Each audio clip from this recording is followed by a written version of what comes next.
Hey all, hope you're doing great. This is Happy. Welcome back to the new coding recipe. In this video, I'm going to share you a searchable dropdown. As you can see, if I type C, I'm getting some list. And if I give a space, I'm getting not found. And if I want to select, I'm going to select, for now I'm selecting this. Yeah.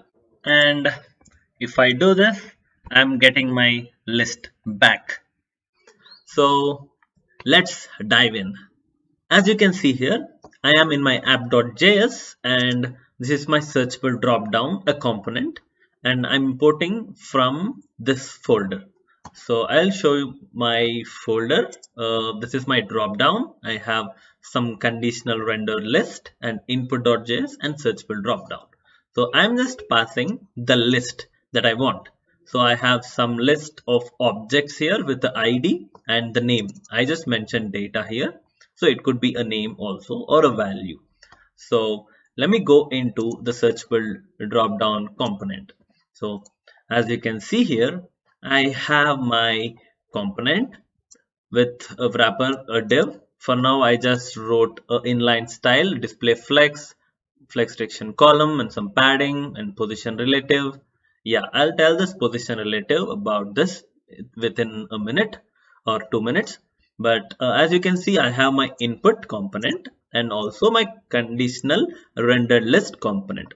What this input component will do is it takes the input, normal input field. So I made a separate component. As you can see, it's here. And I made a styled component here, which is style input. If you don't know about the style component, to know about the basics of style component, I put it down in the description so that you can check that out.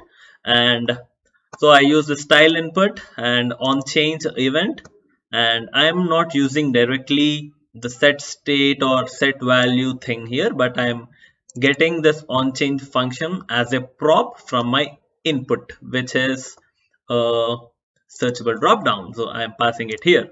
So yeah, as you can see, I am passing my on change, which is input value, and I'm setting here the set value in the searchable dropdown. Input.js doesn't know anything. When it triggers, when the synthetic event on change is triggered, it gives an event. From that, I'm taking the value which was typed by the user, and also I am setting it here in the searchable dropdown. So kind of state lifting thing is happening, and I'm also passing the value to this input as a prop. So this prop is being applied to this, which is a value. So this is just a normal, consider like this. This is just normal input. So if you don't know about the styled component, but for now, just for the sake of explanation, this is just an input triggering with the event and showing that value whatever the user typed. So Control Z, yes. And now in my searchable dropdown, I have this thing, and I'm coupling with one more component, which is conditional render list. Why did I name this? Because based on some conditions, I'm rendering list. It could be a filter or something like that. So let me go to this conditional render list now. So as you can see, what all I'm getting, I'm passing the value for the conditional render list, and I am passing the list which I'm getting from the app.js. See, this is a searchable dropdown component. I am passing the list as a prop, and this list is this one. The list array of objects is being passed to searchable dropdown, and the set value, which is this one, and I'm passing the set value, and I'm also passing a toggle. I'll tell you about this toggle and set toggle. I'll just explain the flow of it, then we'll come back to this toggle and set toggle. And don't worry, I'll explain also this on change thing. I will make a new video on this thing, how I'm using this callback thing. See, if I'm passing this input, on change to this input component, I'm calling on change, but it's been triggering here. I'm getting the input value whatever the user is typed. So don't worry, I will make a new video on this. Need not to worry about this, and I'll put in the description. I'll make sure to do it. And as you can see, input and conditional render list. This is my conditional render list, and I'm getting value, list, set value, toggle and set toggle, and I'm destructuring here at here itself. So the thing is, firstly, we need not to show any value, means we need not to show any list. If you see my output, I'm not able to see any list here because the value is empty. So because of this value is empty, I'm not rendering anything. I'm just returning null, right? Under this, if only I'm returning something not found or the list. But if the value is empty, I'm returning null. This is the reason why I'm not able to see anything here, which is in the form of a list. And if I type C, I'm able to see all these things which are matching with the letter C. It could be capital letter or it could be a small letter. I'm using that, two lowercase, to compare both the things. So yeah, now I will come to my code part. So firstly, I am passing in my app.js the list to searchable dropdown. And in my searchable dropdown, I have my input and conditional render list. And my state is at here only. That means the value, whatever the user is typing, is completely handled by the searchable dropdown. Input doesn't know anything.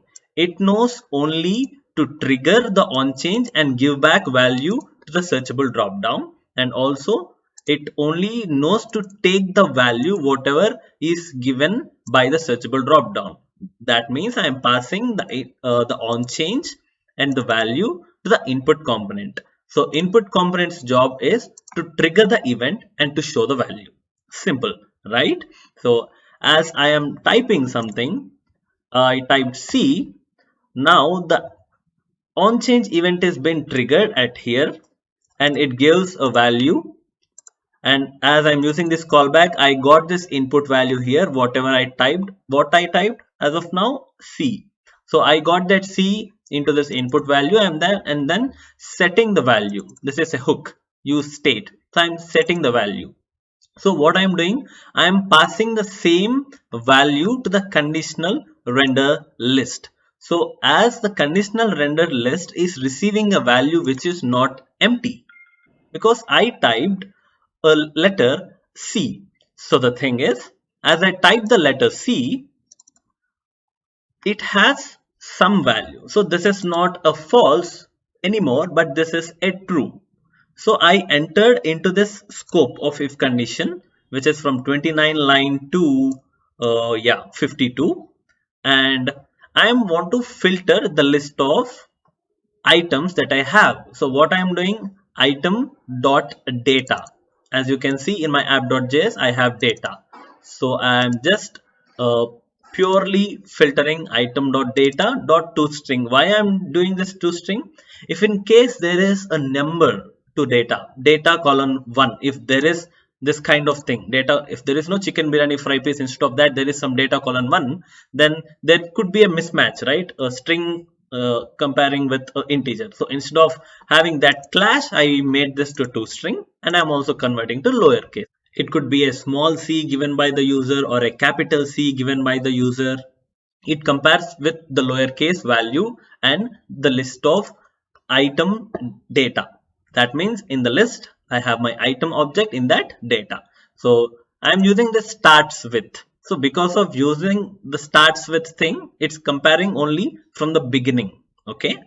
And value dot to lowercase. If I type capital C also, it will be converted to lowercase because value dot lowercase, value dot to lowercase, and I'm just checking if it is exist, what the filter will give me back, all the true conditions, all the satisfying conditions. And filter won't give me what? Filter won't give me a same array, but it gives me a new reference of array. So that's the cool thing of filter or map, right? So I'm having a new reference of array, which is filtered list. And now I'm checking if my filtered list is empty or not. If I have some length, if I have some value, then there is a list. It could be 1 or 2, but there is something that I found. So what I am doing, if I have something in my filtered list, I need to display.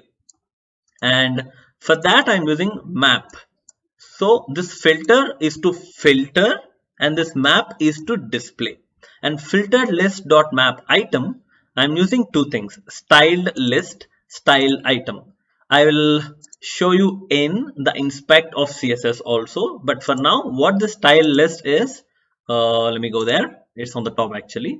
I have some CSS, position absolute, margin, top, width, all these things. And what is a style item is the particular thing. What is a style item? If I hover on this, I'm getting this effect, right? If I hover on this, I'm getting this effect. And also the cursor, I'm getting the cursor pointer.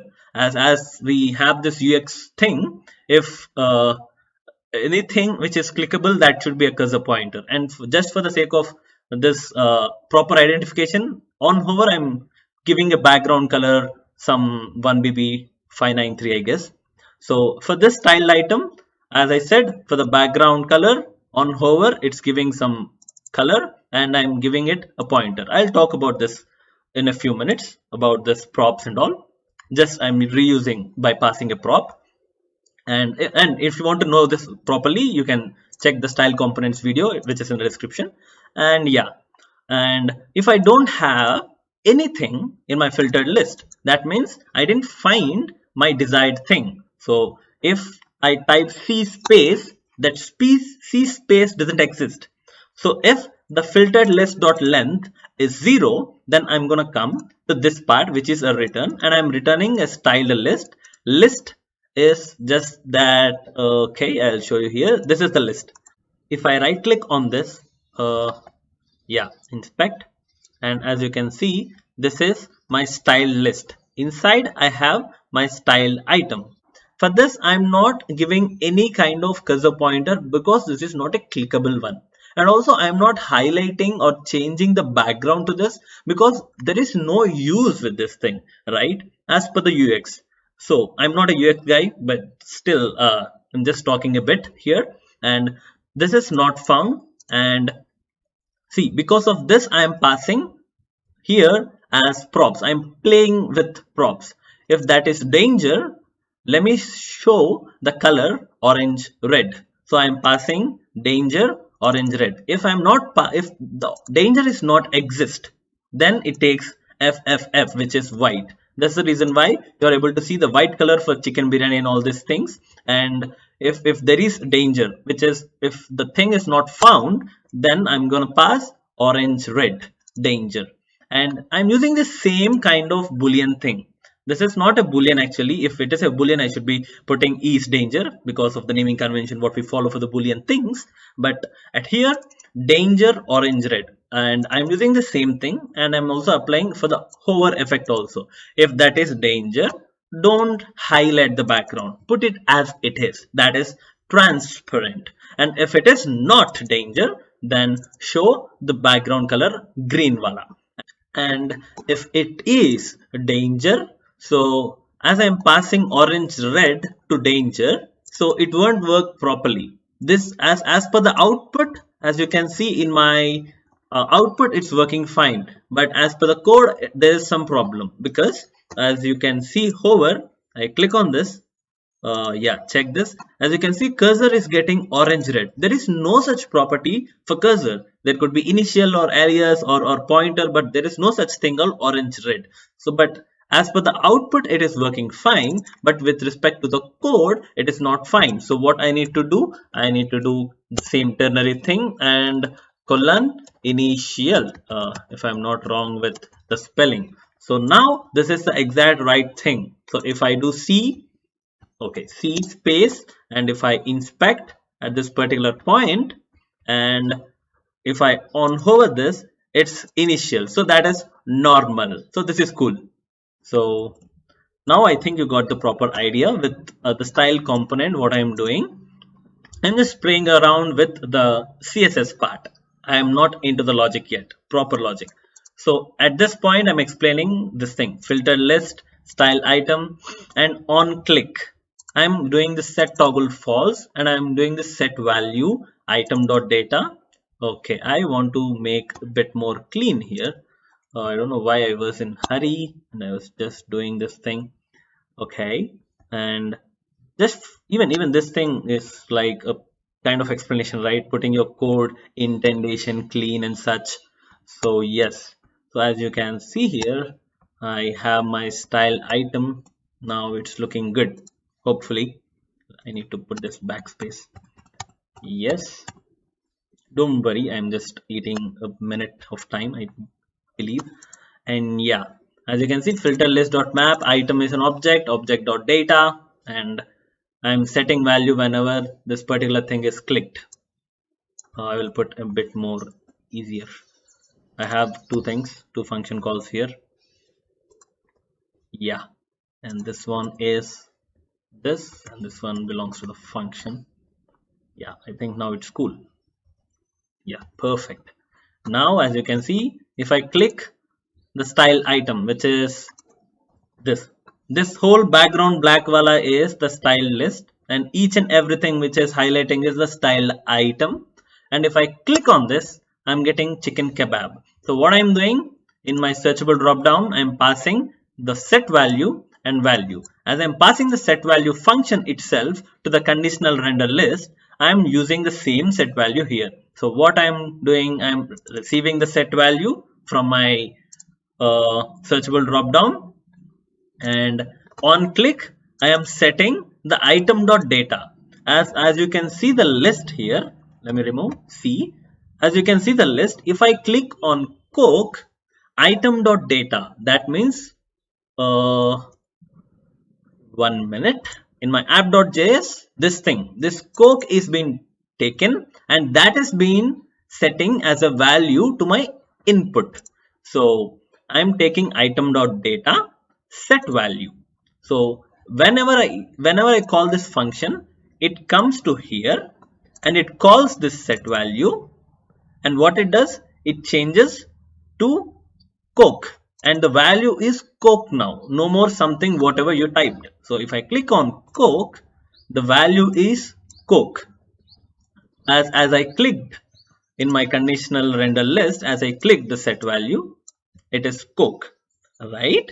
And if my filtered list dot length is 0, I didn't find anything regarding to the thing I typed. If I type C space, I didn't find anything. So I am going to this part, which is return not found, and I'm following this thing, which is in if I give return, I need not to write else. Instead of that, I'm just following the return pattern. So if this exists, it automatically returns here, so I need not write else. And if this thing doesn't exist, then I'll come to this return. And as you can see, the main thing is I'm using the same set value for on change event and also the on click event.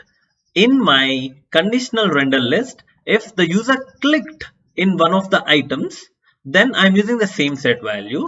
And in my input.js, whenever the user typed, actually this is a callback, right? So it's actually triggering here on change input value, whatever the user typed, and I'm setting the value here. So for on change and for on click, I'm using the same hook, which is set value.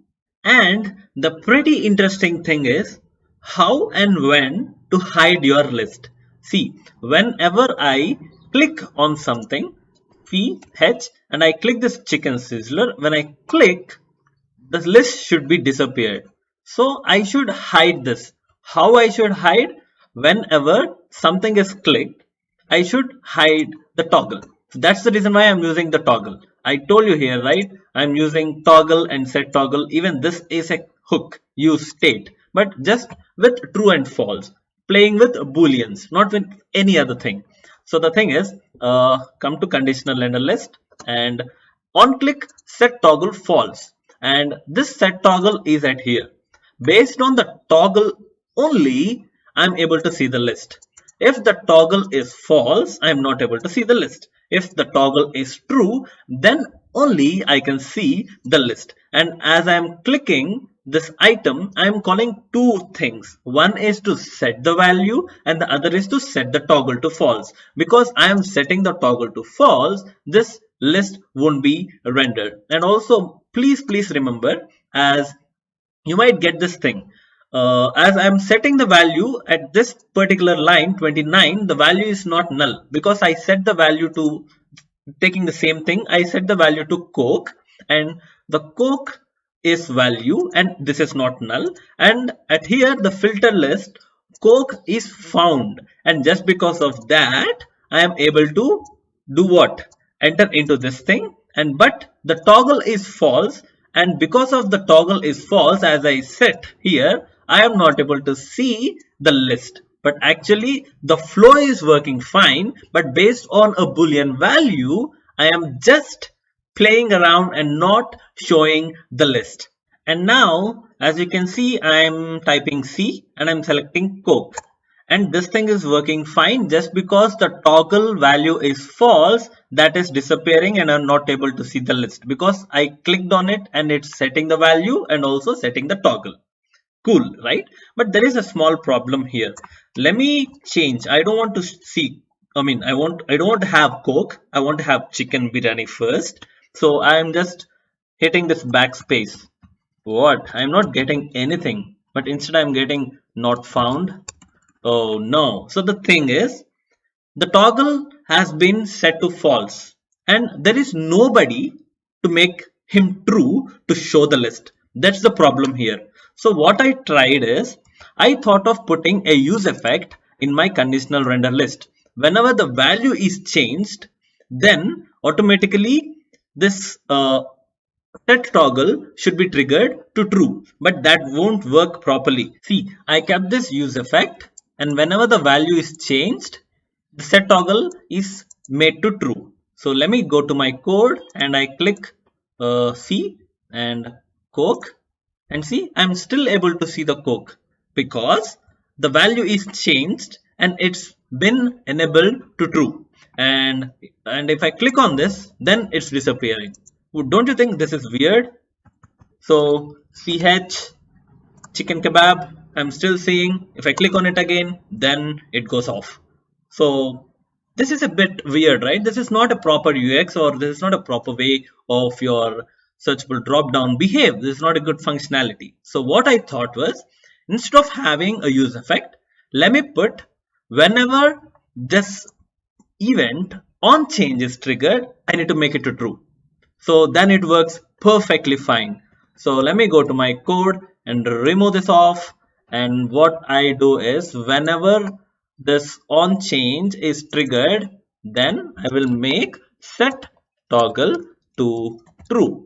Now let me go to my output and see how the things are working. Refresh, see, and I select chicken sizzler. Boom, it's perfectly working fine.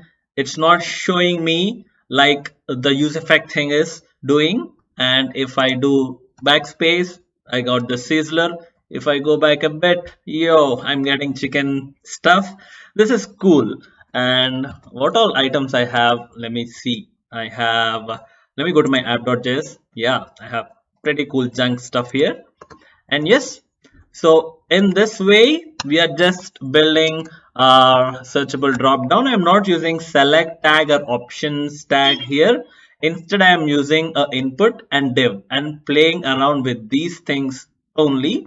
And always remember, this is not a on change, this is a prop. And at this particular thing, this is a on change event. So I wantedly made this because like you should be playing with these things, because we need not to put different names for every passing prop, right? So if there is a one common prop that has been passed to all the components, that would be easy and easy to have the naming convention also.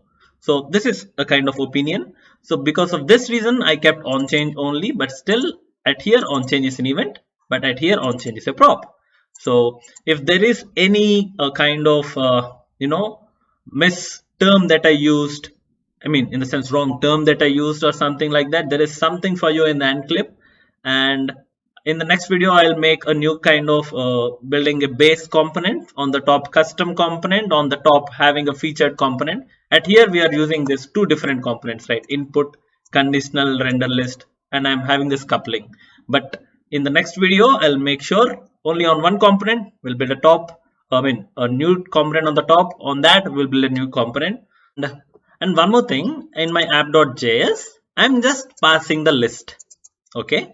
But you might be having this thing, hey Happy, I don't want to do this because I have this abstraction. I don't know anything what's happening in the background. I'm just passing the list and it's doing its job. But the thing is, uh, yeah. If there is this thing where if you click on that or if you change something, even at here, at this point, you need some callbacks so that you should know what the user typed or something like that.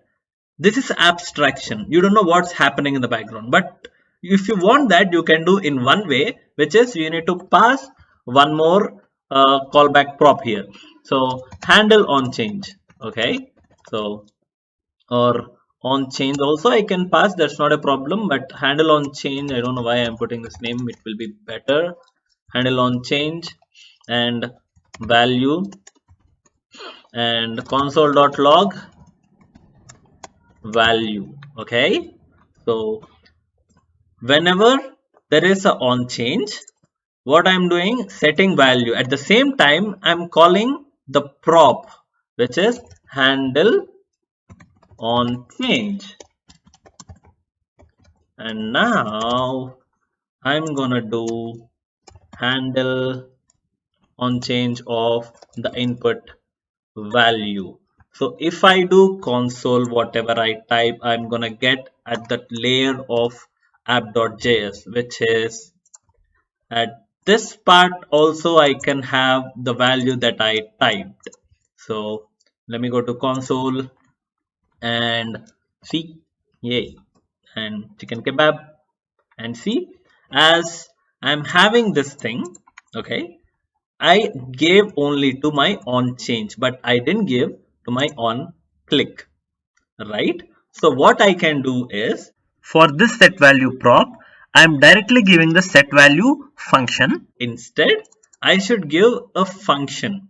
What it does is, see, set value, same thing, what we used to do there, value, and now at here I'm putting set value,